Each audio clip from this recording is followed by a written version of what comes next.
so if it's real or fake.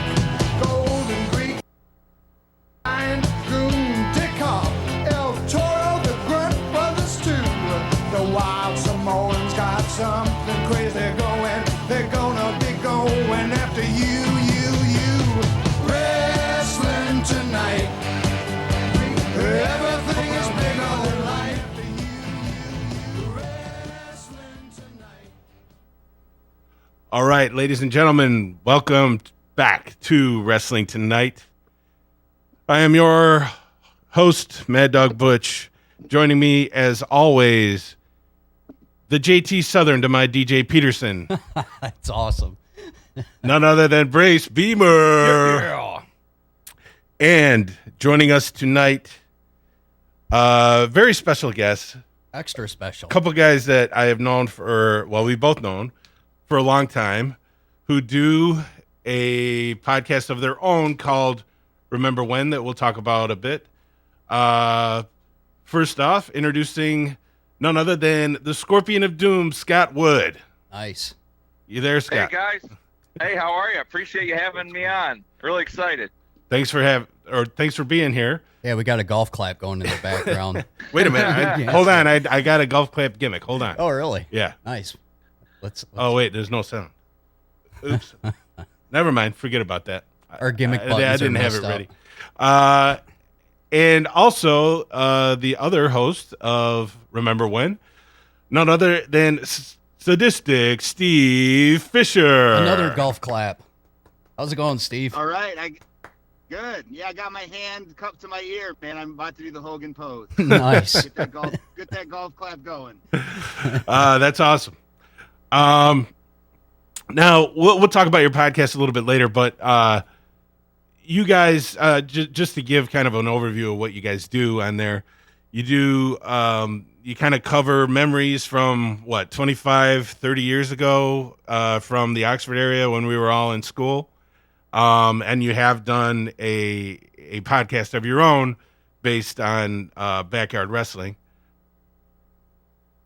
Yeah, no, absolutely. No, Steve and I have been doing this for, I don't know, about 4 or 5 months now. And we just started talking about all these old memories. And it actually, believe it or not, was really inspired a lot by our youth and backyard wrestling. So it was a lot of fun. We had an episode to talk about that, and just a ton of fun to talk about stuff back really 25, 30 years ago, you know? Yeah. I've listened to your podcast a few times, and I think you guys do a fantastic job. It seems like you guys have kind of focused more on music lately. Talk about that a little bit. Yeah, Steve, you want to go ahead there? Yeah, sure. I was going to say the podcast overall, we're basically just telling the same stories or having the arguments we've had for the last 25, 30 years. So we just are recording it and trying to sound somewhat professional.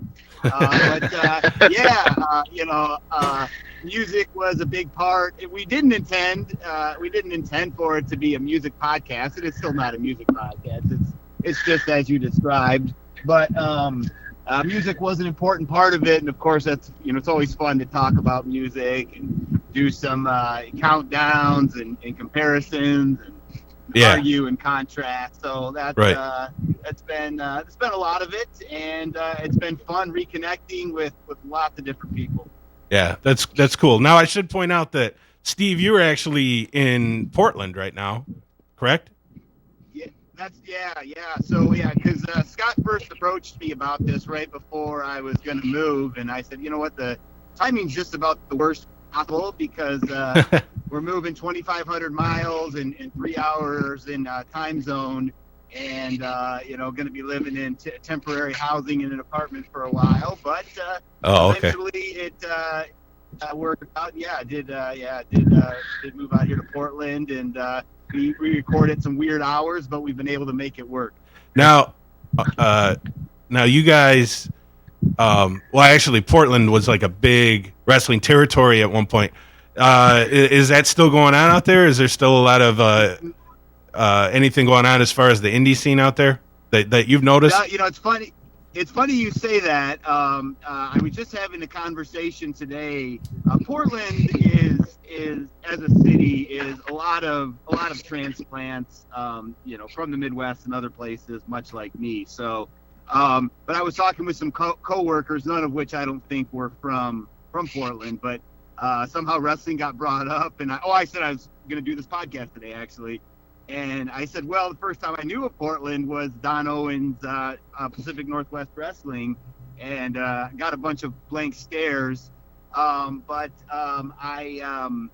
that is how I know about it. I knew this. I think it died in the early 90s. The main sponsor of the show, which I believe was it was a car dealership or a furniture store, went bankrupt. I forget what he was, but the guy was famous, and I think he was one of Don Owens' biggest advertisers, and that plus just the the national expansion. It went down in the 90s, and haven't heard about it really from anybody. But there is still a decent indie scene out here from what I know. Haven't been out to any shows. I think Roddy Piper, his main, if not only residence, is just outside of Portland. From him being in the territory back in the day, I stalked and found where he lived. It's not far at all from where I live. Oh, okay. Hey, do you like the Portland territory better than the Ohio territory?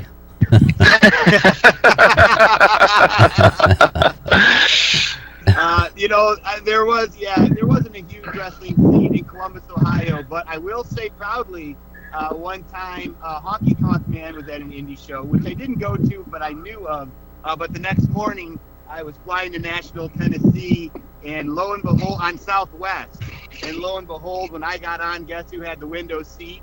And then guess who I sat 2 seats down from the entire flight to Nashville, Tennessee? Nice. The greatest intercontinental champion of all time. That's awesome. One of my And, Hall of favorites. Famer. Yeah. Hall Yeah, of Famer. exactly. Yeah, that's right. Yeah. No. I did try to talk to him, and he was not cool, and he didn't want to talk to me at all. So. Now, Scott, you're in Ohio. How's the scene there? I mean, that was always kind of a hotbed for independent wrestling as well. Yeah, no, I'm in Cincinnati now. Okay. And I've been down here for about 5 years. And, of course, I kind of missed that prime time, right? Because Ohio Valley, well, that was in Louisville, right? But that was, Louisville is only about an hour and a half from here, so it's not that far.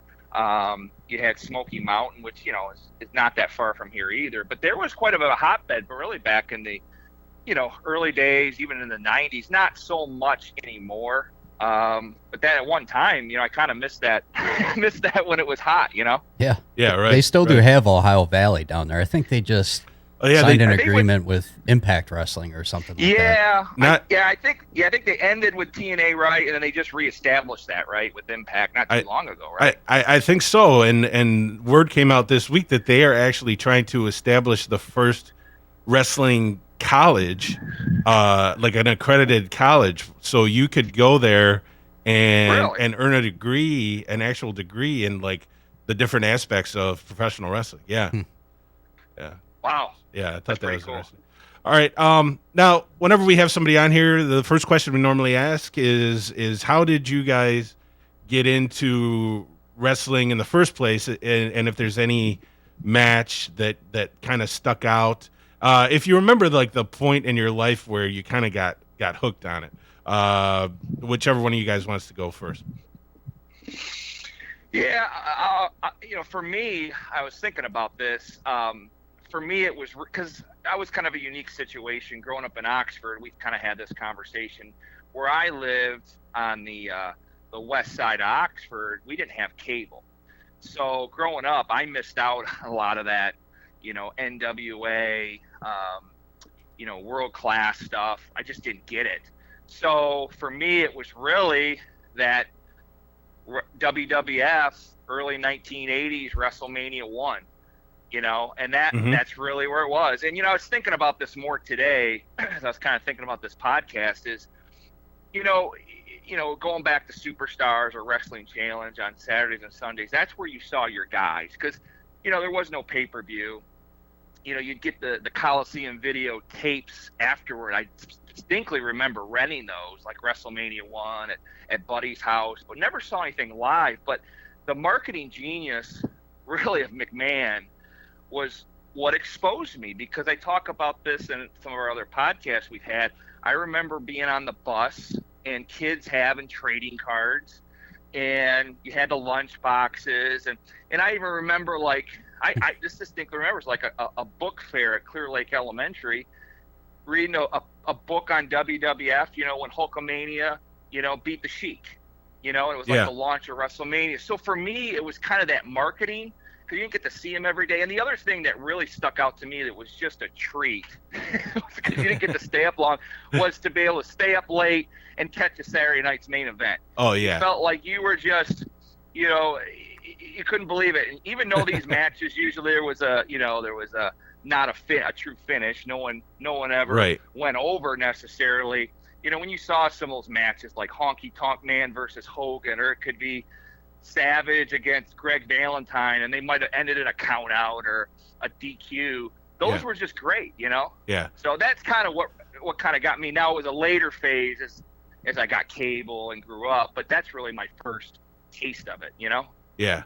Yeah, a lot of kids, well, not just kids, I mean, people today don't understand how huge Saturday Night's Main Event was, because any other wrestling that we really saw had all the prelim matches, the jobber matches. So when Saturday Night's Main Event came on, that's when it was all pretty much main event time. I mean, from the beginning to the end, which is obviously what they do now. But so Steve, how about you? Anything that sticks out in your head? I do want to say this. A mutual friend of ours, I don't know if you remember this, Jeff Kendall Nelson, one half of the AC/DC Express. You guys went round and round, because after like you were wrestling in the MWA with us, he would always say that he would watch it when you guys when you'd be over or whatever, and you were telling him how stupid it was, and you and you were always saying that you never said that you always liked it from the beginning. That's funny. Yeah, I'm going to say the same thing now. I never said that.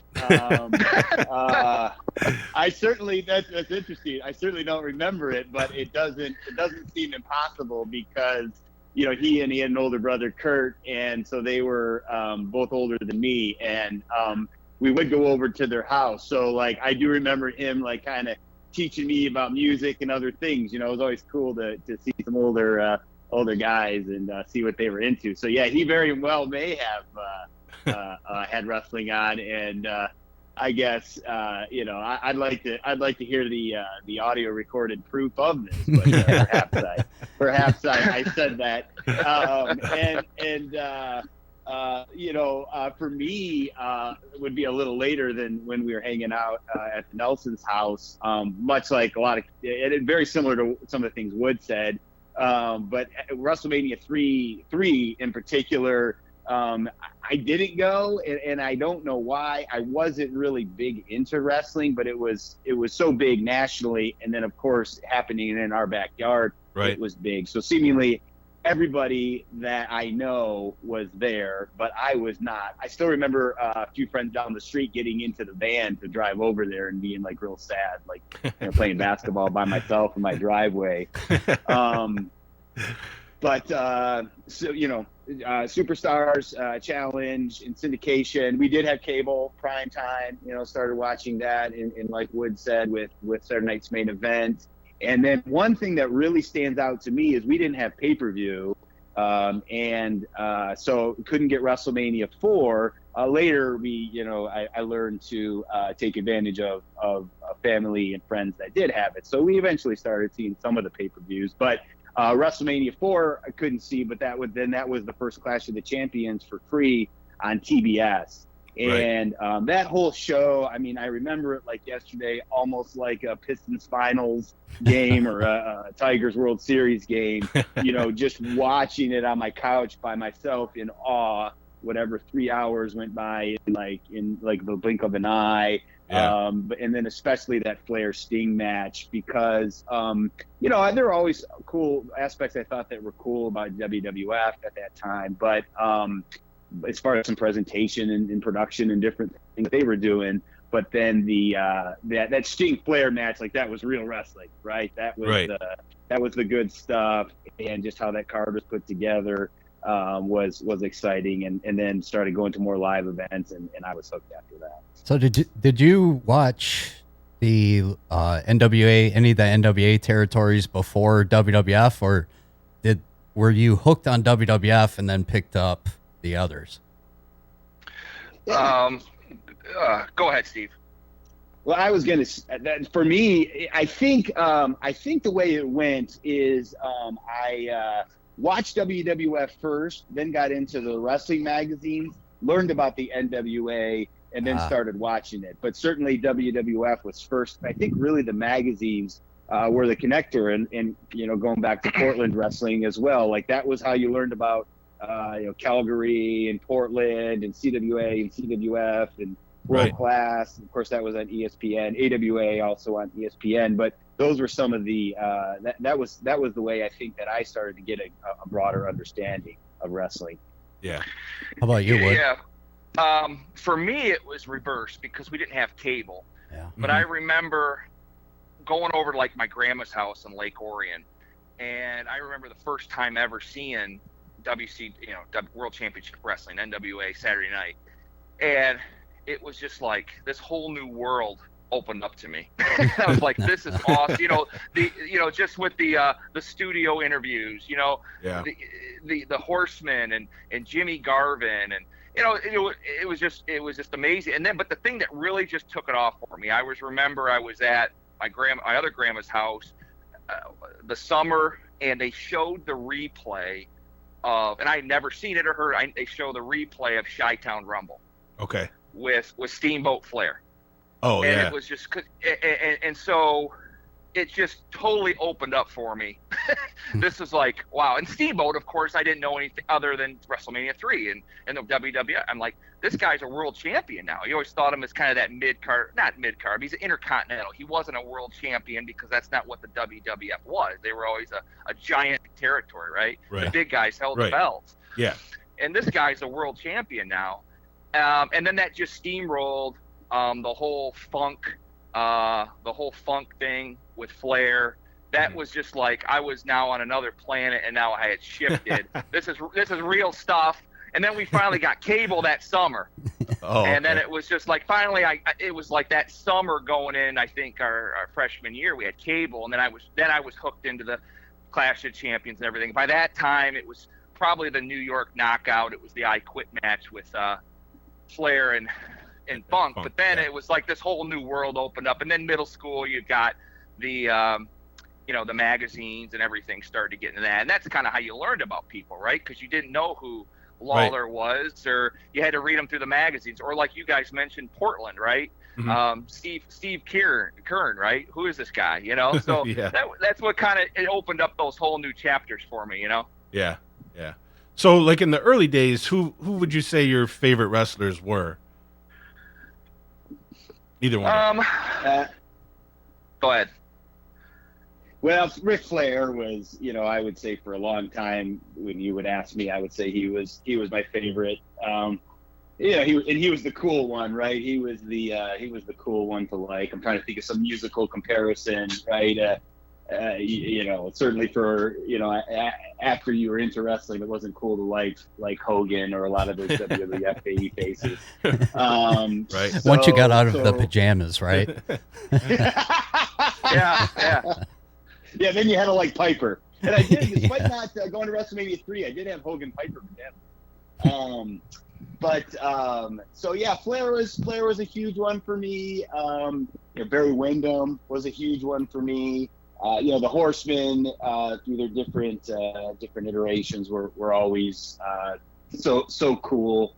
I remember loving the Hart Foundation, and then Bret the Hitman Hart. Loved Henny, and that was cool because they quickly changed him to Mr. Perfect, but I knew him before as AWA champ and all that stuff. That's who I thought you were going to say was your favorite. Kurt Hennig. Well, he was, yeah. He was up there. He was perfect. And I mean, look, you go back and look at some of those matches that he had, and I mean, I think he paid the price physically, but the way he could bump and just, I mean, the way he could make a match is so exciting to make anyone look good. Similar to Flair. Yeah. Yeah, I mean, those were some of my early favorites, and much like other things that would change over time, but those I'm thinking posters on my wall. Those are all well represented. I'll give a shout out too to the Legion of Doom. I mean, for the Road Warriors, not the greatest workers, but there was a time when I loved them, like probably a lot of kids. Yeah, I think they were kind of a gateway, honestly, for a lot of people. If you saw those guys on TV back in the day, I mean, how could you change a channel? Yeah. Really? Yeah, they're like a drug. Gateway to people throwing other people around and not wrestling. Yeah, kind of. Yeah. Sort of. Yeah. How about you, Wood? I always like Savage. I'm going back to WWF, Nice. and we talked a little bit about this. We talk about today, like there's all these high spots and everyone's got to get their stuffs in. And something that is missing and was back then was just the storytelling, the build. And another guy that, I think everyone loved him was Jake the Snake. Yeah. The guy didn't have to do anything, but he was a storyteller. He could talk. He was just, and you know what? The thing is, a babyface or heel, he was fantastic. Yeah, true. He could play both parts. Sometimes you say he's a natural heel. He was a great babyface too. Yeah. I go back to when Honky Tonk Man smashed him with the guitar, as a babyface, Mm-hmm. But then, going into, and Henny Fisher had mentioned him, and then transitioning into, again, I was late in the game on NWA. I always liked the funk and the Muda, obviously. Oh, yeah. But what was it? The Tex Ranch. JTEX Corporation? Yeah, JTEX Corporation with Gary Hart. I thought that was pretty cool. Oh, yeah. But then another thing I thought of this earlier, which was always kind of cool, I thought it was different that NWA did, and I always loved it as a kid, because WWF was always, you had a babyface always had to go against a heel. I always loved when, like, NWA would pit heels against heels. And, like, I remember, like when Doom was kind of hot, Simmons and Butch Reed, they pitted them up against, like, the Horsemen, which were they were heels at the time. It was Wyndham and Arn. And it was just kind of cool. Whenever you saw it, it was different because, again, WWF would never do that. At the time, it was always, you had to have a baby face. You always had to have a heel. They would mix it up, which was pretty cool. I like that. Yeah, they did. WWF did do it every once in a while. It was very rare, but I just came across a match now that you mentioned that just the other day. It was like right before WrestleMania 3, and it was King Kong Bundy and Paul Orndorff against Don Morocco and Bob Orton. Really? Yeah, it was. That's pretty cool. Yeah, no, it was weird. I don't remember what the result was. I think Orndorff and Bundy won, which was odd because Orndorff wasn't even on WrestleMania 3, and but Bundy was put in the midget match. Not that it makes a difference right. because Orton and Morocco jerked the curtain that day too, but yeah, I thought that was interesting. Was that like one of their vault matches on the WWE network? I'm not aware. The ones they never showed. I can't remember what they call them. Well, no, you might be thinking of the Hidden Gems, but it wasn't that. It was. I think I saw it on YouTube, honestly. Huh.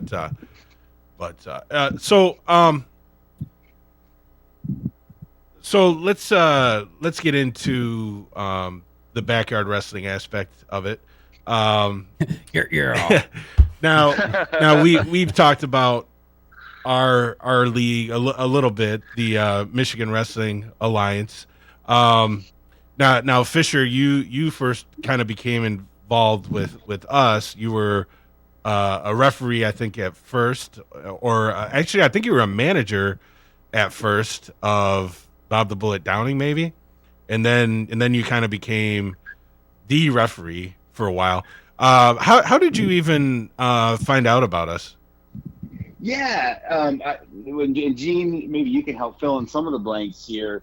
Gene's has a brother that same age as me, Jeff, and so we were friends in school. So I'm guessing that's kind of the conduit. Yeah, that was. I think we were doing clotheslines in the hallways of Oxford Middle School and stuff like that. Right, and, of course. Talking wrestling, being good citizens of Oxford schools, and I think that he told me about it and was like, hey, these this is we do this in our backyard.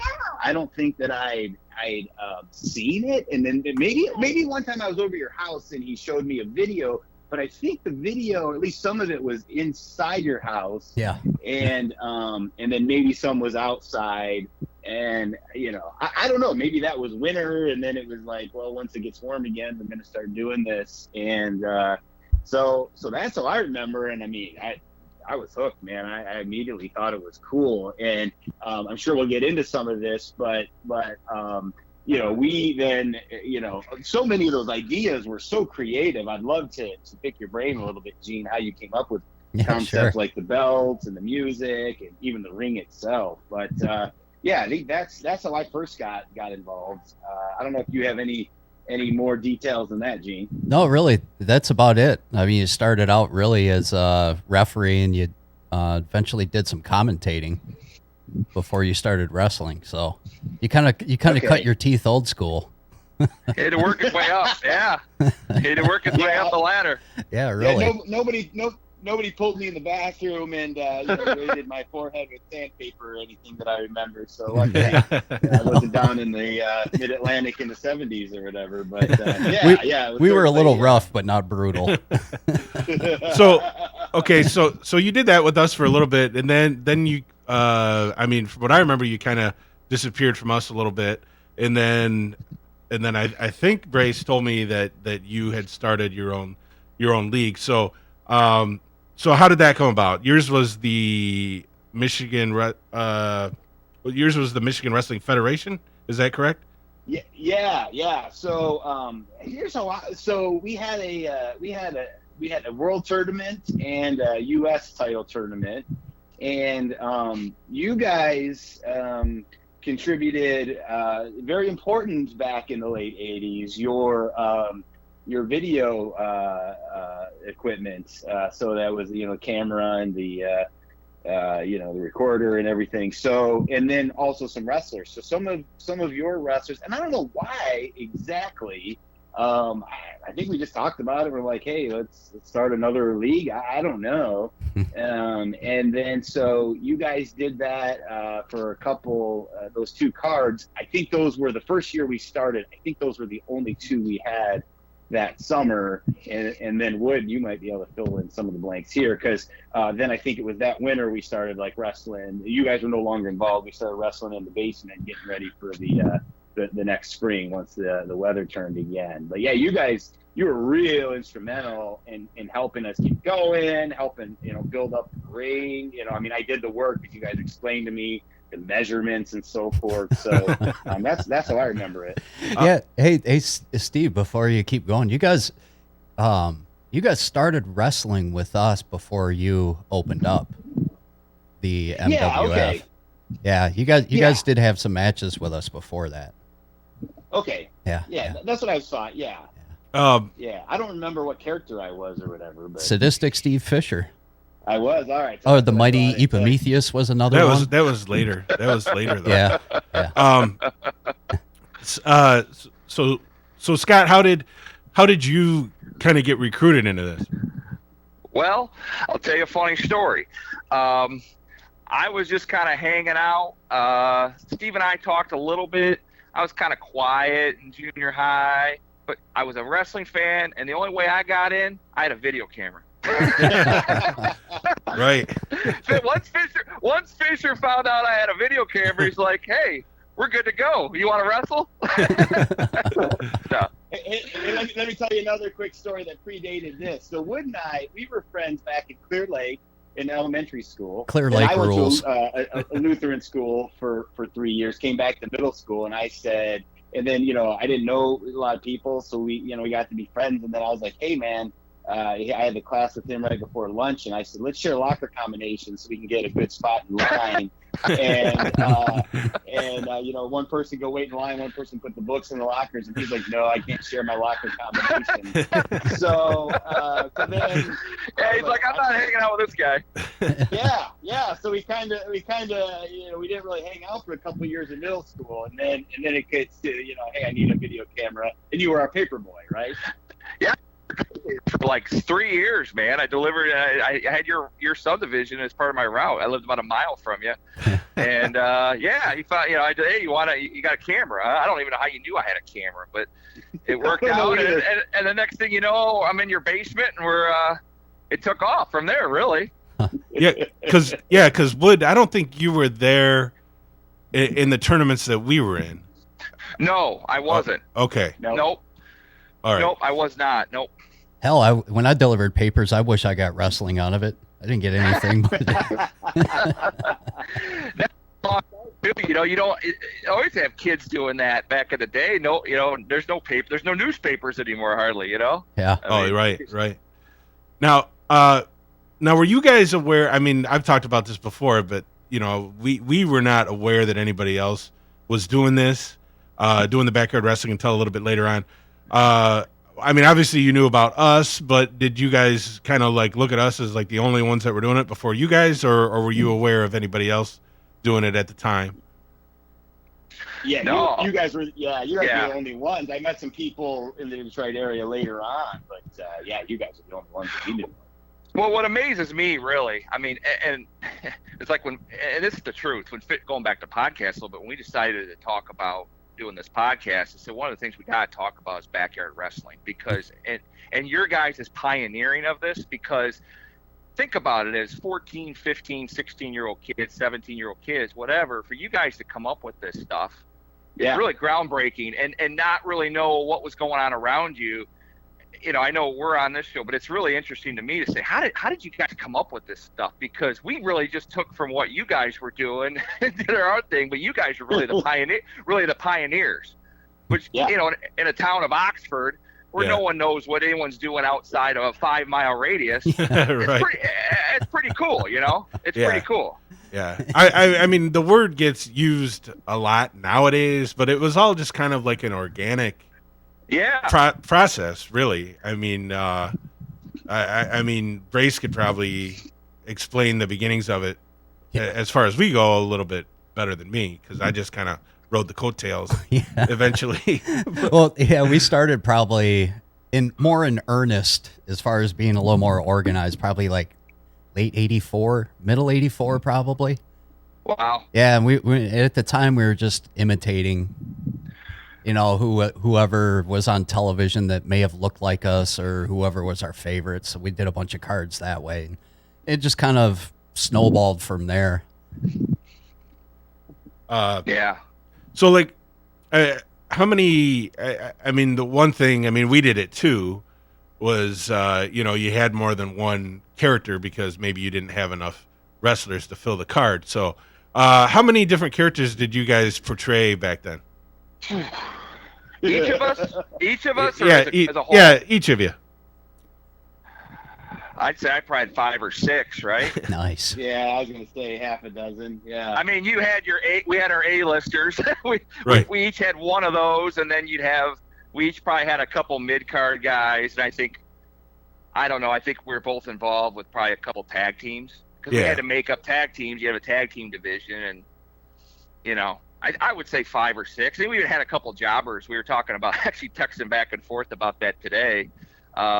We even had some jobber, intro matches, preliminary matches, whatever. And we created a couple of those just to get by, to get people over, We tried to make our jobbers the Brady Moon and Iron Mike Sharp variety. Yeah. We wanted them to be somewhat memorable, even though they got squashed every time. Yeah, so we had one. I played one that was called Homie the Clown.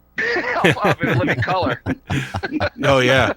How many guys did you have on your roster at your peak? you say, Well, Steve? so at its peak, it's hard to say because Brace, I'm sure you went through some of this too, where you're constantly convincing people that may or may not be wrestling fans to, hey, come over, don't worry about work, don't worry about your girlfriend, don't worry. Hey, about I didn't have to do anything that, else. honestly. Okay. So it was a constant for us. It was a constant having to convince people to, some of these people that were not as interested. So I don't know, a dozen maybe. Oh, Yeah, wow. I'd That's say quite probably, a bit. I'd say we had probably a core 7 or 8 that you could count on every time. Nice. Yeah. And then you'd have another 5 or 6, that were, Okay. we'd get them on specialty cards or, it was a big one. But, I'd say a good 7, 8, consistent ones. Yeah, that was kind of like us. I mean, we had quite a few that came in and out. Like at one time, because I asked because I just kind of remember this. I was counting them one day, and I had my list of everybody, and there were 13 or 14, and I thought, damn, it's almost too much. Yeah. So what did you do as far as like recruiting guys back then? You just would like look at like some of your friends and think that they could like pull off a certain gimmick, or you just thought that they that they could do it, whether they were wrestling fans or not. Yeah, I don't know, Fish, what you can jump in here anytime, but I think, it was a lot of our friends, and I think it was more of just hanging out on a Saturday, right? What else were we going to do? But I distinctly remember, like, the most fun for me, it wasn't really so much if they could wrestle or not, because we knew, it was going to be limited at times. But the fun part for me was honestly coming up with the gimmicks with Fish, and writing the stories and trying to look long term. Which, and again, you guys were the same way. You guys had great storytelling, and it's funny because I'm not trying to pat ourselves on the back, but I'm thinking some of the stuff that we were trying to write out. Yeah, we were definitely plagiarizing what was going on and on TV, but at the same time, it's a heck of a lot better than what you see a lot on TV today. Yeah. As far as storytelling. Now, I'm not saying the execution and the actual skill is there, but just the storytelling was fun to put those angles together. I thought it was the best part, and the characters trying to come up with new gimmicks. Now, how far would you guys? Did you guys like script your matches? You have the angle going, and this guy's gonna win. It's gonna be a count out. Come back next week. Do a double DQ and then do the blow off. Did you guys script them out, or did they just kind of like happen? I think our high level stuff was scripted. Wouldn't you say, Steve? Probably between you and me and maybe a couple other guys. But then I think we had a vision of 3-4 months down the road. I think. Wouldn't you agree there? But not everyone. Yeah. Not everyone. Yeah, and I'd say like back then WWF, the NWA, storylines would get interrupted because you're jumping from one federation to the other, or some injury. I think ours was more, it would get interrupted because somebody lost interest or was going on vacation a certain week or something like that. So you'd have the fishbone, and you'd have to fill it in as you went along. But we definitely had the titles, I think, all sort of planned out, and some of the other storylines. Hey, I was going to add one thing too. Brace, you were asking about how we pick people. Stunning Steve Austin on his podcast will say, what does he say? It's just got to be your personality just turned up to 11 or whatever. Yeah. And I remember with some of our friends, again, some that weren't huge wrestling fans, in hindsight, those were the ones that were successful. Would be like, you'd be hanging out at school or whatever on the weekend, just doing whatever. And you'd be like, somebody would have some imitation, some voice, some stupid, little thing they would do. You'd be like, boy, if we worked that into, a specific gimmick, that'd be great, Like I remember we had one friend who wasn't, a huge wrestling fan, but we had him as a boxer, and when he was there, like, he was like this kind of like hockey guy, and it like fit his personality.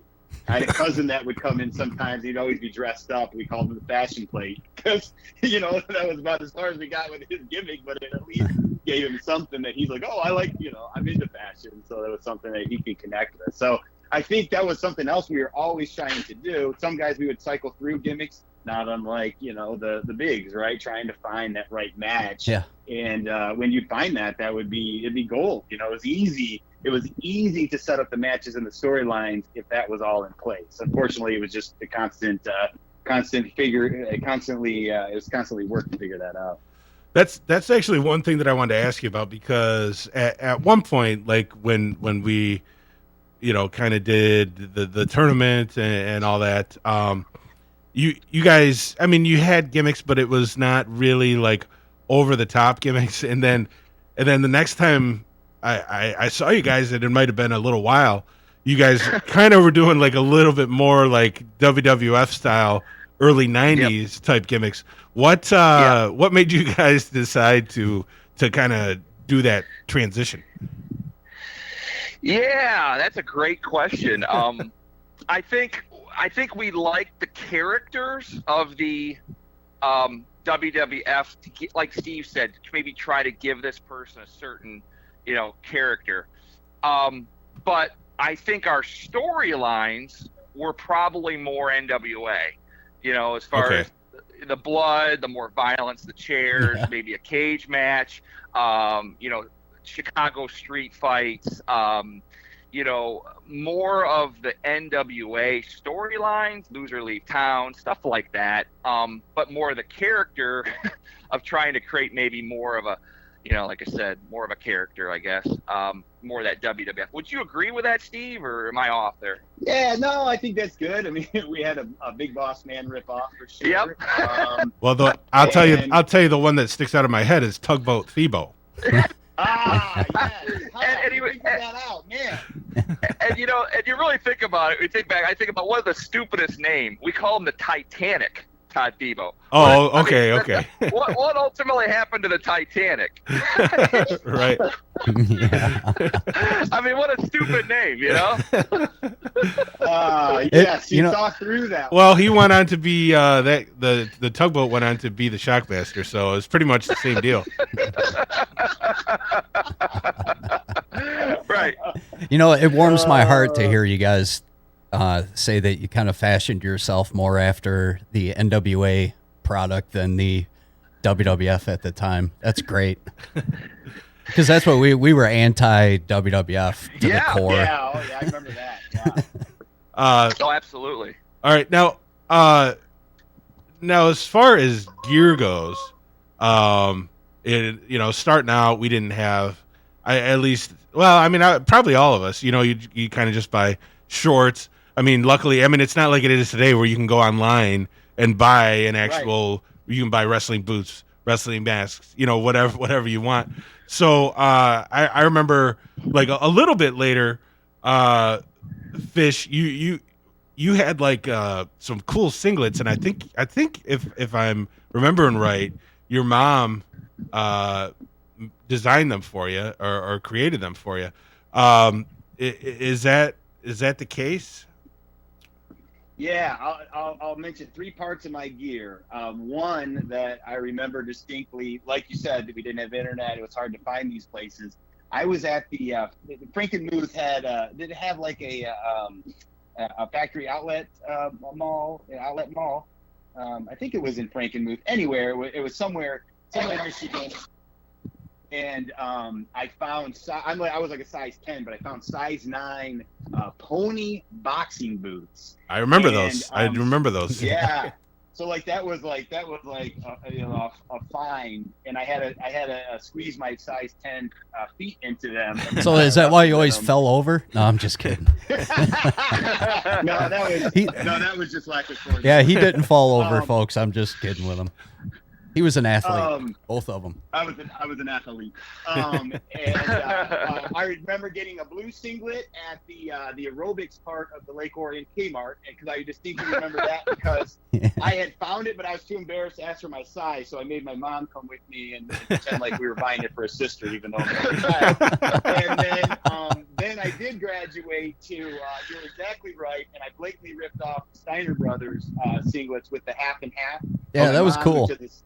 Yeah. But you know, and it did turn out exactly. You know, I gave her the pictures and everything. It turned out just like them. The only difference was I didn't quite have the traps and the pecs of Scott Steiner. So whereas you know his just seemed like you know kind of like the bulging over his entire body, mine just kind of stood vertical over my body. But it was still it was pretty cool. I still have it to this day. I have all that gear. Nice. And you know what I was going to say, one thing really quick too is like I got little anal on like and this is more on the WWF side. I got anal on like who could wear what color like elbow pads, or who wore elbow pads and knee pads and that kind of stuff. So I remember I would buy it myself and then I would hold it at my house. So I had this huge I remember after the events we had this huge pile of clothes and gimmicks and whatnot. Yeah. And so I would have to organize all that for the next show, because I guess I was a bit controlling. I wanted to make sure that it was put away in the right way and I could dole it out, rather than somebody coming up with, you know, blue shorts, red, you know, and red, you know, elbow pads. And then I was going to wear my blue singlet. So I would try to control some of that. I'm not sure it really mattered in the end, but that was one thing that I remember spending time doing. You know what? That's something that bothers me now when I watch old wrestling. And I always, and that's a question that I've had. It's like, how come nobody told these, like say you're watching like old NWA or AWA, the guys had the same color boots, they had the same color knee pads and trunks. I mean, my whole thing was, if somebody's going through and it's the first time they're watching wrestling, you know, they might have a hard time figuring out who's who. And that was one thing so that's actually pretty pretty forward thinking there, as far as I'm concerned, Steve. Yeah. Unfortunately, without the internet, there were only so many different color elbow pads and knee pads you could get from, again, Kmart and Dunham and wherever else we were sourcing our stuff.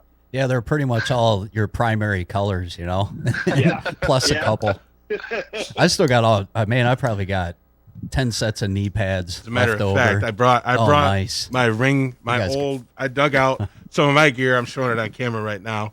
My old ring jacket that actually was gifted to me for my birthday from, I think my brother and I think my whole family pitched in for this. It's a little worse for wear now. I need to get it washed, but anyway. Yeah, we spent some money on ring gear. Yeah. Yep. Yeah. I remember Brace went to a place uptown. What was that place uptown? I can't remember the name of it. There was a seamstress, like a custom, like a tailoring place uptown, and I dropped, it was $179, $180 to get a pair of tights, you know, like the Tarzan strap made. How about you, Woody? Where'd you get your stuff from? You remember? Yeah, so you know, really, I would say I concentrated more on my main character, Scorpion of Doom, and I would say his character was probably a hybrid between Sting and Flair, because and the reason I say that, because in between matches I would always get escorted in. I'd have the tie going, I'd have the sport coat, and the shades, but then and it also kind of transitioned to the ring gear. I had painted face. But my mom made all my spandex and so forth, and kind of go into the colors. She would go to Joanne Fabrics or whatever fabric store and get all the fabric. So I had like the lime green, I had the blue, I had the bright orange, I had the pink, because I really wanted to. And I had a robe. One of the robes, she had actually put sequins on the back, like a scorpion on the back. Really? So she did all that, and an SOD on it and everything. So that was really cool. And then so like I tried to kind of like what Fish said is like, I remember distinctly the reason I did all that is we had like a annual event. It was a Memorial Day tournament. It was kind of like a Crockett Cup type event. It was just more for bragging rights. Yeah. And I remember I had to wrestle 4 times.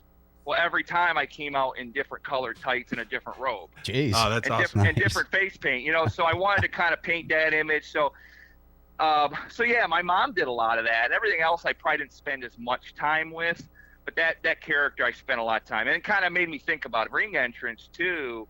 Fisher and I think it was the one summer, I don't know if we went camping up in Traverse City, we went and we spent a bunch of money on like bottle rockets and Roman candles and smoke bombs For the pyro, man. The pyro. For pyro. We did Yeah. pyro for our ring entrances, and then we would throw those in the ring after like a new world champion.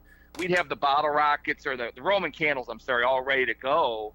And you'd have people, you'd see them in the background lighting them and everything. But we really just tried to make the presentation. It was, it evolved over time, Oh yeah. I was impressed with your ring gear when you showed up.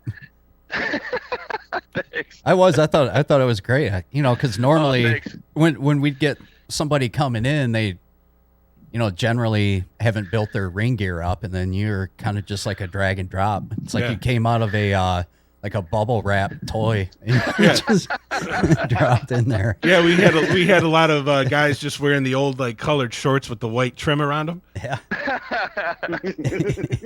That was their ring gear. Hey, I wanted to add a couple things of the pre-internet days. So I remember Halloween was your only time to get your different colors of paint. So we'd have to make sure hey, how much you got left in this tube. So we have to coordinate that. And similarly, like Wood just said with the fireworks, right? 4th of July, we would say, okay, is this going to be enough? Because back then, that's the only time you could easily get those things. I'm sure if you live near Detroit, there's probably a makeup or a costume store where you could get that stuff. And maybe it even existed by us, but we didn't know about it. So we did I remember again Kmart. Right. We did the same thing. Stocked up around Halloween. If we ran out, there was a place in Lake Orion that had some gimmicks. I got some flash paper to throw fire from there before. Nice. Oh, really? Nice. Oh yeah. Nice. Yeah. That's awesome. Now you guys like us. I mean, you guys obviously recorded all this stuff. I've only seen you put out like a couple gift style stuff from your league. Just like a couple moves that just kind of repeat. What are you planning on doing anything with any of that stuff or what? All right, hey Mad Dog, let me say right now, at least those first 2 cards we did, I give you license to bother me, to message me every day, every hour until I get those to you. And now I'm going to give you my excuse here. Sure, just like you guys, right? We were actually fairly organized. I have them on 6 videotapes. Okay. And then I know now this was 11 and a half years ago because my oldest child is 11 and a half. He was born early, and I was in the process. I had digitized them all, and back then I was putting them on iDVD, and I was putting them on DVD. Well, my wife went into labor early. I never finished them. And they were the old school hard drives you plug in, and actually my mom has those. She's actually bringing them out in a few weeks. Nice. And that has a raw footage. But then just recently, I got a much simpler converter. I got my rig all set up. I imported, and my intention was to import lots of things. I imported 1 football video, and that's all I've done. Okay. But it's so easy. So I need to get those to you guys, and I'll just rip it as is. But so we got about half of them on DVD. I've got all kinds of stuff again that I never finished that at this point is fairly obsolete. But that's where it sits. And back 11 and a half years ago, I did go through all of it, and I tell you, some of it was surprisingly good. Some of it was just painful to watch. It was just so awful.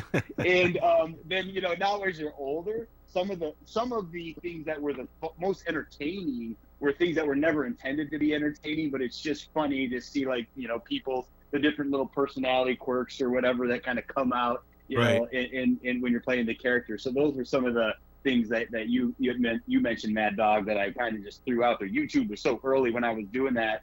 And I was just throwing them out there just as a joke. Okay. With the intention of finishing those. And so, let me. I will commit. Let's say by the end of this month. Well, those first 2. Okay, that's all right. Whoa. That's fantastic. That's not why I was. Tournament, U.S. tournament. All right, that's not why I was asking. But now, do you have any of the other guys bothering you about it, or no? The guys that wrestled with you. No. Really? I did mail out some of the DVDs that back when I was doing that originally, some of the other ones, and I'm sure some of their wives who had no idea what these were just threw them in the trash. So no, I don't. A few of us will talk about it, but Wood and I, and laugh about it. But I think Wood and I are the ones that by far talk about it the most. Now, do you guys have any favorite opponents or any favorite matches that you guys personally had that kind of stick out in your mind? I would say it was between Steve and I. I mean, the Scorpion Steve Fisher matches, we've spent hours and hours scripting those. So Okay. we did. I mean, that was the feud of the feud, and we had we had a double ring card. Nice. You did a 2-ring card? That's awesome. We did. It was called Fall Brawl Double Trouble. and we were the main event. I was the champion. Fish was, and we had already, it was kind of cool. We had a loser leave town before that between two other guys. They took one of the posts, it broke and busted and everything. It was kind of a cool added feature, balls to call it. So we were down to one ring. But Fish and I think you and I it was like you hear Macho Man and Flair rehearsing that match, at WrestleMania or yeah. It was kind of like that. I don't know how many hours we spent in the backyard rehearsing that match. We had every move down before we went live. I mean, that was one that sticks out to me, Fish. I don't know about you. Yeah, that's what I would say. That I would say by far. Another great one that I remember was we had the natural disasters. Again, don't know where we got that name from, but natural disasters. That's unique. Which was a tag team that a couple guys, Mike Randall and Todd Thibault, who was mentioned earlier, were, and they had these cool outfits and everything. And Randall's like a black belt, and so he really athletic. And then the Japanese Bombers, which was Paul Dafel and myself, and they won the belts from us. I think it was 2 out of 3 falls. But that was fun. That I remember when I watched it a while back, was just like, wow, this was, I don't know, there was just some good pacing and exciting moves, and it was 3 falls, but it wasn't super long. Okay. They kind of to our time to a degree. We were doing some cool stuff at the end, and then people just lost interest, not necessarily matches, but we had, what was it, with the Michigan Mafia? That's where it started to heat up. Our storylines got better, and then it ended. Like, no one wanted to do it anymore. I developed a stable, and it was the Michigan Mafia, and I had like 4, and then we had one guy turn heel on Fisher, and it was really starting to get going. And that's kind of it was like about a month later it was done, It just kind of fizzled out on us. But we had some really good story. Like, eventually, I think what was going to happen is Fisher and I were going to finally have a blow off. I was heel, but we were going to have a Chicago street fight. I remember us talking about, because Fisher, you were in the midst of shaving your head anyways. That's right. And we were going to have a Chicago street fight hair match, and I was going to go over. And we had it all planned out. We were going to have flannels. We had the jeans ready. It was the cut-off sleeves. Nice. We had it ready to go, and it never happened. I would have loved to see the old haircut. If you will. What was kind of fun, though, I remember, I'm not trying to fast forward too much. What was fun is you guys had that card later, like a year later, and I think you guys invited us over, and we were able to have a match there, which that was a lot of fun. I wanted to ask you about that. Yeah. Because when you guys came to that card, like, there was a marked improvement. I mean, like, I remember commentating and just getting into it, because that's how we did it. So I just remember, like, seeing you guys, and it's like, man, they got a lot better. Yeah. I was wondering if you guys had just worked enough at the time, or did you pull a script? I don't even know if you'd remember the match, but Did you use part of your script for that match, or had you guys just wrestled enough, or you just go in there and do it? I think we were just comfortable with each other. Yeah. I don't think we had that, because I don't know if it was a double DQ or not, but I just felt comfortable with Steve, at that point. Yeah. I think we had done so much together. I don't know. Do you remember it more, Fish? Yeah, I don't, honestly. We've talked about it on Mad Dog. We talked about it a little bit, but yeah, I mean, we were, and you got to think too, like just athletically, we were whatever, a year or two older, playing sports. Oh, yeah. So, that might have factored in as well. But yeah, definitely we, like Wood was saying, I mean, we spent so much time both wrestling and, and practicing. And not only that, talking and critiquing, right? I always felt you got better, something that you thought was good. You go back later and watch it, and it was like, oh, that wasn't. And then something else that you didn't realize might have really worked. And so that was something else I know that Scott and I did. But yeah, I think it was just all those things that just kind of came into play. And you guys were, I mean, here's what I remember. You guys were, I mean, you were doing drop kicks. You guys would do pile drivers. You would do suplexes. Which once in a while we would pull some of that stuff out, but you guys were always more athletic and high flying. Oh yeah, absolutely. Yeah, we just had more years of experience, though. I mean, that was the deal. It's like once everybody.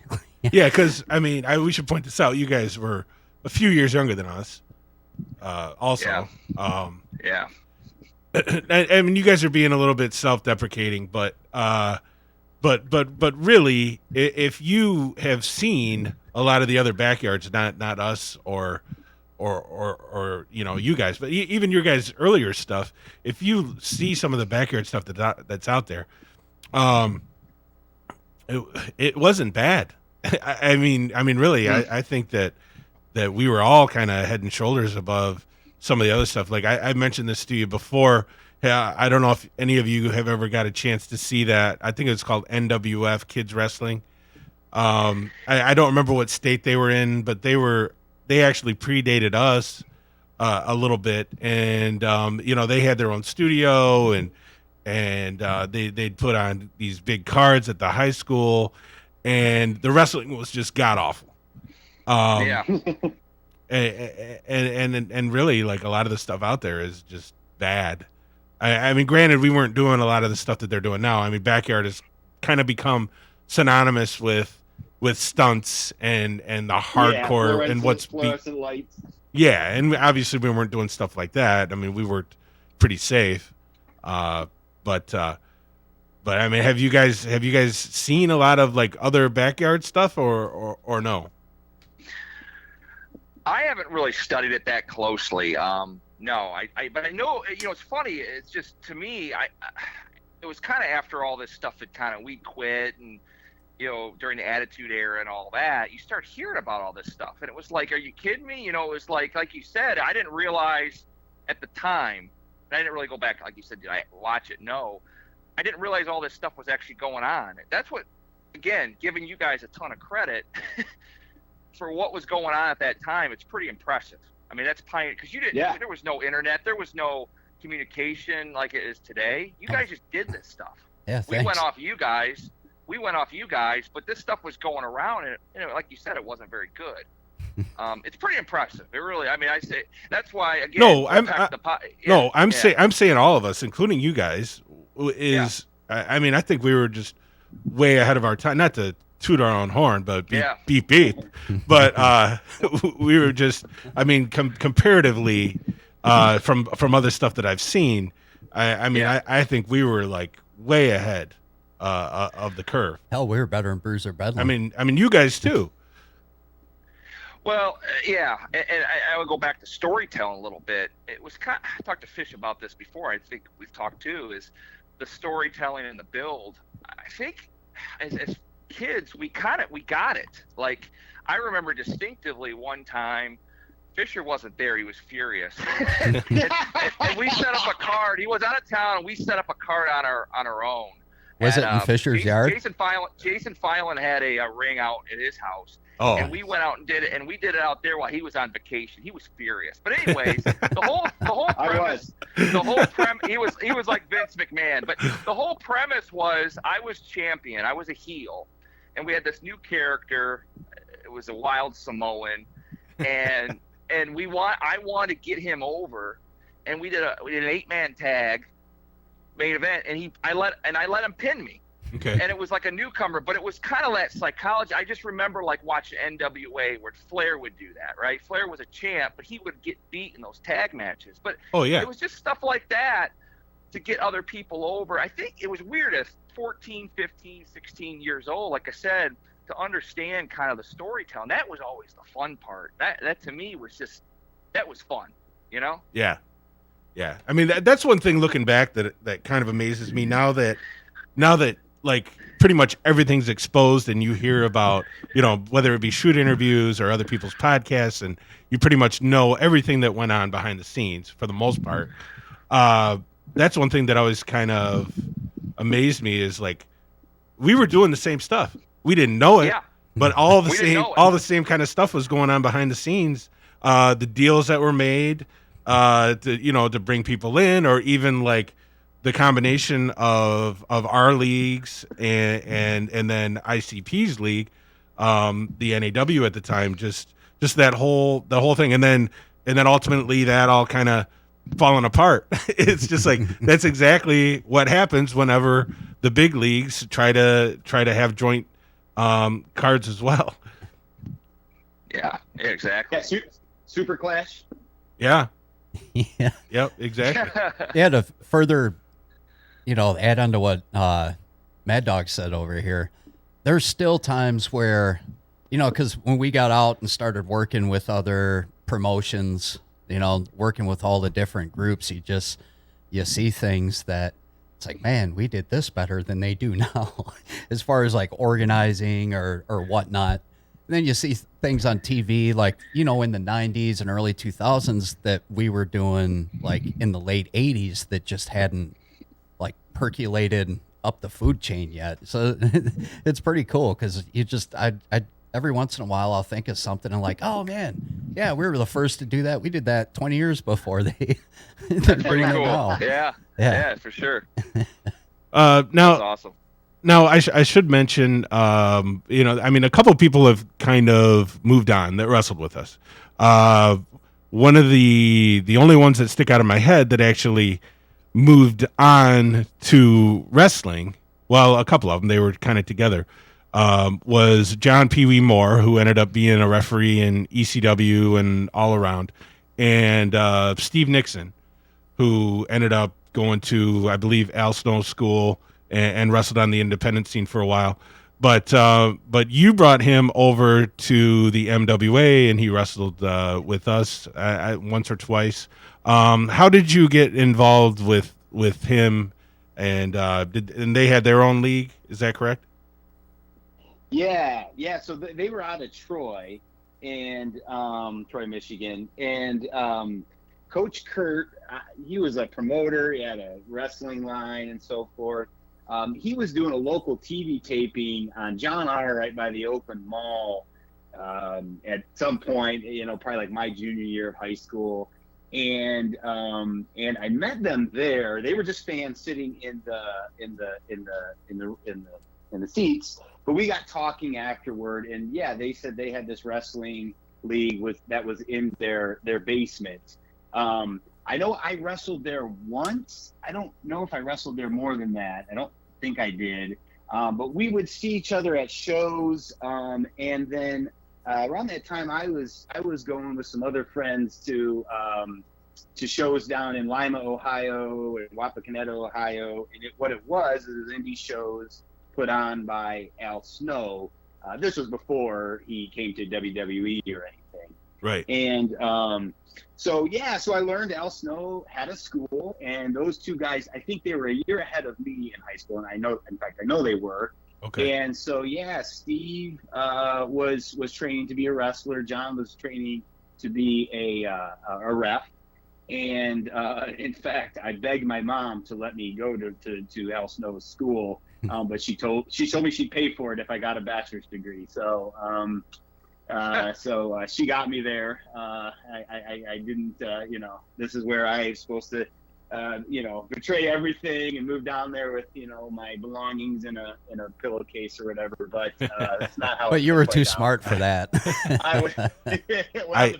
I actually got the same offer from my parents, but oh really?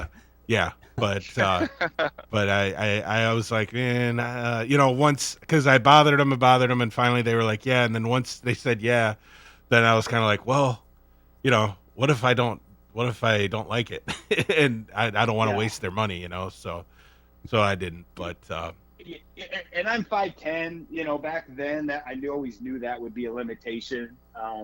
But I went to Al Snow's school at least once, and then he would let us get in the ring and stuff before or after shows or whatnot. Nice. And but then I'll be honest, like after high school, at least after first year of college or so, I lost the I stopped watching wrestling for a long time. And my wrestling fandom is pretty much it's tracked when wrestling is at its least important, least relevant, or least popular. So like the whole Attitude Era I learned by watching DVDs after the fact. Really? For the most part. Wow. Yeah. I was like, man, I saw Stunning Steve Austin in front of 100 people down in Dallas, Texas. Oh, he's the biggest wrestler of all time. Yeah, it's kind of right. like me. I like all the older, smaller type stuff. Butch is probably the same way, Yeah. That was memorable because I did Saturday morning TV taping, 100 people, gentleman Chris Adams and Stunning Steve Austin had their big program going. That was so fun. That's awesome. That's cool. But I so really, to be honest, after the fact, I don't know, if you guys somewhere along the way, they're like, yeah, these guys are in ECW and stuff. So yeah. I recently hit Steve up on Facebook, so we're friends, but I haven't talked to them in years. Oh, okay. Now, Scott, did you have any inkling? I mean, did you have any desire to continue or maybe pursue an actual career in wrestling? No, I never did. I did go down to Steve a couple times down to like Lima. I remember a couple times, when he was helping with the ring and stuff like that. But as far as getting involved, I never did. No. Oh, okay. All right. Is there anybody in like say the MWF that you thought might move on and pursue a career in wrestling besides you two? Yeah, I think by the end, no. Again, it just fizzled. I think everyone just kind of lost interest. Steve, I don't know if you had anyone that stuck out. I mean, we had some athletes, but as far as anyone really wanting to go pursue it, I don't recall anyone. Do you? No, I don't. Hey, you guys, you know what? I keep hearing like the end, and I listened to the podcast with Mad Dog Butch. Remember when? As I think my favorite podcast of all time. I was telling Butch. I was telling Mad Dog, I probably listened to that thing like 4 or 5 times, But, because I think the end of it all came because of football. Because you guys, and my brother, you guys played football, and once you got, you started getting to be like a junior, a senior, it was all football, and you weren't going to risk it. Weren't going to risk getting hurt with wrestling, because that was a conversation I had with my brother. He's like, "Yeah, man, I don't think we're going to wrestle anymore because of football." So did that come into play?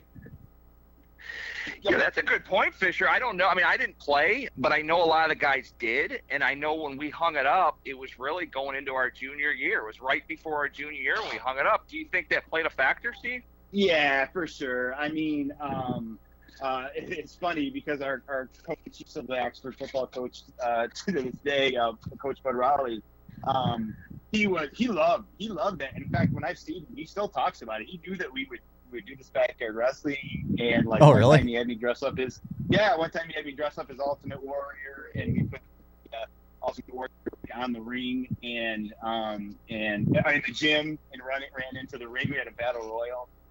He does the worst.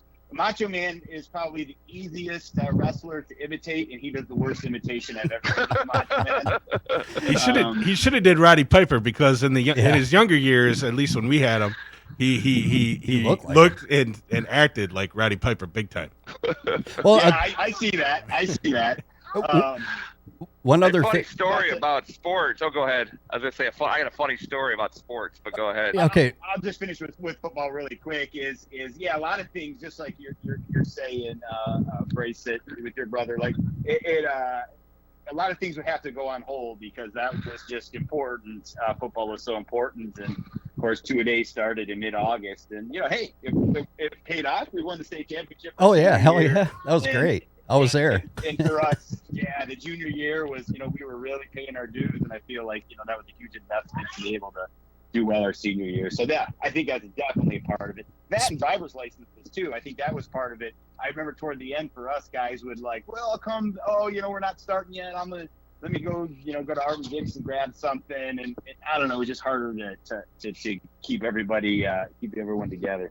Speaking of Mr. Raleigh, he let us use one of the middle of the actual rollout wrestling mats.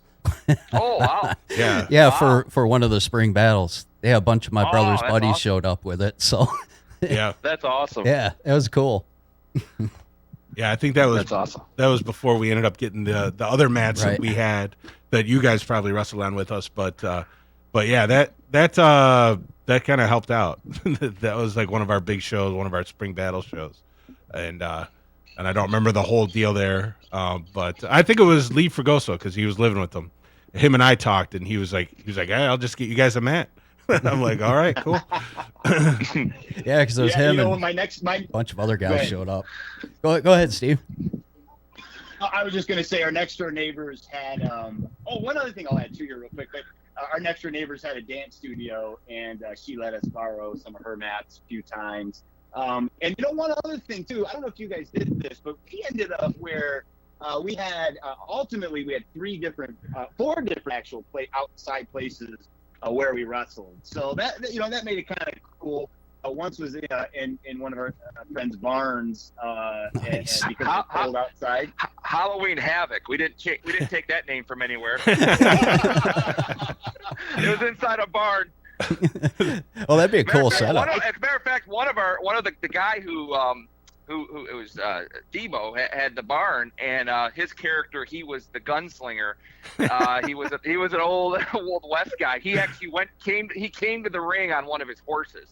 So we had him Really? come to the ring on a horse. That's awesome. Oh, that is cool. That is cool. Hey, Wood, what were you going to say? I think you were going to tell a Bud Riley story. No, that's to sports. It was kind of going back to it was more basketball. I remember it was kind of when we were getting in. It was probably my sophomore year. It was right before we ended things. I remember we had a big match, me and Defoe, and I had this one scripted out. It was basically like the old, Sting, Flair, Steamboat Flair chop matches where we basically literally chopped each other probably 50 times during that match, and my chest was bleeding. Oh. And I remember the next day I had open gym at basketball. And we were playing shirts and skins, and people were like, "What the heck happened to you?" I mean, I got my bruised, it's scabbed, but yeah, just hilarious. I had that with cuts on my forehead. Now, Yeah. no, I don't know I don't think they were around when you were, Scott, but Steve, I know you were around when ICP came and wrestled with us. Did you know, when they showed up? Well, I don't know. You might not even been watching it when they showed up in ECW and then later WWF and then even later than that WCW. If you were watching it, did you realize who they actually were? That they were the guys that had wrestled with us before?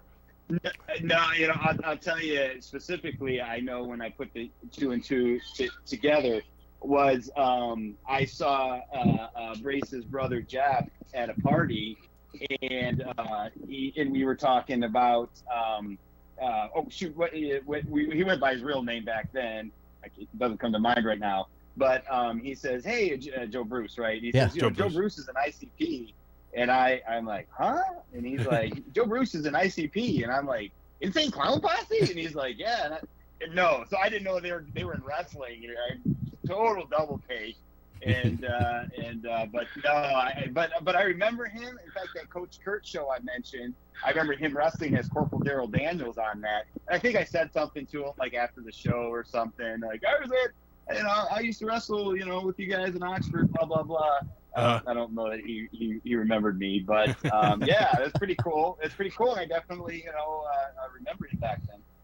Now you guys talked about this with me on your other podcast, but now you can get it from the horse's mouth. Yeah. Because you guys were asking me about, I told you the story about how Brace Beemer claims that he gave the clown gimmick to ICP. So let's get it directly from him right now. Yeah, that could be 100% true. I mean, I remember where we're at because we were in the ring, Joe and I, and he was talking about their band. Like they were the inner city dog beats, and then they were the inner city police, and their gimmick was they were dressing up like officers of the law, if you will.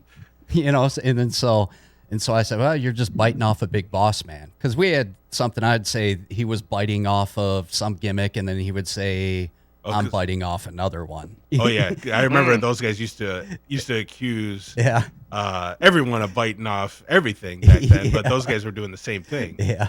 So we got talking, and I'm like, you might as well just dress up as clowns and bite off a Doink the Clown. And I kind of said it in jest, and then I'm like, that would be, I mean, really, that'd be pretty cool. Nobody's, ever done that, Yeah. I mean, I don't know if I said nobody's ever done it, but I said, man, that'd be pretty cool. And then we just kind of left it. We talked a little bit more about their music. They had a song about their Oxford posse on one of their demo tapes. But yeah, so I think that was the genesis of the Insane Clown Posse. Wow. That's awesome. And I swear, strike me down, on a stack of Bibles or whatever. At least that was the conversation then. Now, that's awesome. Now, is there anything else? I know we talked about a couple other things, and I was like, well, I don't really know. You'd have to ask Brace. Do you remember anything else that we talked about that I couldn't answer for you? I had one, and it was related to the idea of when the boxing matches were held. Oh, okay. And that I was there, and it was awesome. But where did that come up from? And I want to say, I could be mistaken, Brace, but were you guys videotaping on the roof that night? Yeah. Or am I wrong? You are right. I videotaped from like a bunch of different, a couple different spots on that one. Okay. Yeah. That came about. That came about. My brother Brian, him and I think Mike Fedorenchik, they were the two. They were the two heads of that snake, and they came up with it. And they asked if I'd promote it for them. They paid me for it. They gave me $20 to promote the thing, and put the ring up and everything. Oh yeah, that was great. Got called down to the office about halfway through school the Friday that it was going to happen, because word got around pretty quick, and they called me to the office and wanted to find out what was going on. They're ready to call my parents, because I had a little rep in that school anyway with the office, so they wanted to make sure everything. They thought I was throwing a bash, Yeah. Yeah, when the card started, the cops showed up. I remember them walking through the front woods there, and I had to go out, and I was talking to them like, this is boxing. There's no alcohol here, blah, blah, blah. Yeah, that was pretty cool. Yeah, wasn't there wasn't there a cover charge? Yeah, they did charge. I think they charged like $2 maybe. I don't remember. Yeah, it was like I think they charged $1 or $2 for it.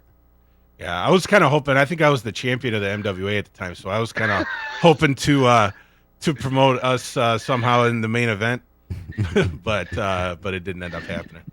But okay, guys, we're kind of running out of time here. So, what do you got coming up on your podcast that you can let people know about, and where can they listen to it? Well, they can listen to any platform. Basically, iTunes is the most popular, but we're on Google Play and and anything else out there. It's called Remember When. You can type that in. You can type in Scott Wood, Steve Fisher. Usually pop up. The episode we got out right now is kind of a unique one. We went away from music. We talked about the 1987 Detroit Tigers, which was kind of a fun one. Oh, yeah. It was the last year they made the playoffs for like almost 20 years, 19 years to be exact. So it was kind of fun. But we're kind of jumping all over the map. We'll probably have another music one coming up. We'd like to go back to wrestling again. We haven't discussed that really since December. So we'd like to get back on that. But it's been a lot of fun. Plus, we got a Twitter handle now. It's at Podcast Win. At Podcast Win. So, Fish, you got anything else? No. Thanks for asking us about. If you're into podcasts, check it out. It's a lot of fun. It's easy to find too. You know, if you just go out and do your generic search with your favorite search engine, you know, it'll come up because it's kind of I don't know. It's kind of like a unique name, you know, but I don't see anybody else having anything close to that. Yeah, but you guys really do a great job on there. Yeah, I like your intro. Yeah, that's awesome. that's great. How about hair metal had to die when it died? That is the greatest quote. That is the greatest quote I've ever heard.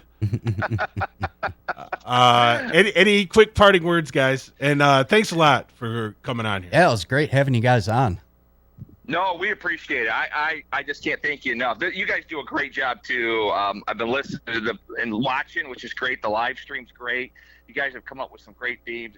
I'm letting everyone know to check it out. You guys do a fantastic job and really appreciate it. Oh, thank you. Hey, thanks. Yeah. Thanks. We appreciate that. Yeah, you guys do a great job and really fun to be on. And you know, the backyard wrestling was it kept us out of trouble. I thought it taught me lessons, you know, how to run something like that. Hell yeah, it did. It's been great memories. And a lot of those are included with you guys. So thanks for having us on. All right. Yeah, thanks again for being here. And I will be anxiously checking my P.O. box every day for those DVDs, buddy. Yeah, I'm going to get you guys some stuff, too, once I start transferring everything over. So we're going to have to talk again, that's for sure. Yeah. All right. Thanks again, guys. Thanks. Take care. Great hearing from you guys. You too. Thanks, guys. All right. Have a good night. All right. So, as always, thanks for being here, Brace Beemer. Thanks for having me, Mad Dog. Great job as usual. You too. And I'd like to encourage everyone to keep checking the Butch Blood page for our future shows. Hopefully, we will be here next week. Yeah, and also for archive, check out ONTV. And you can find ONTV. That's the local Lake Orion studio. You can find them on YouTube. You can find them on Facebook. They're all over the place. So take care, everybody. Hopefully we will, like I said, see everybody next week. All right. Have a good night, everyone. Yeah. You can find them on YouTube. You can find them on Facebook. They're all over the place. So...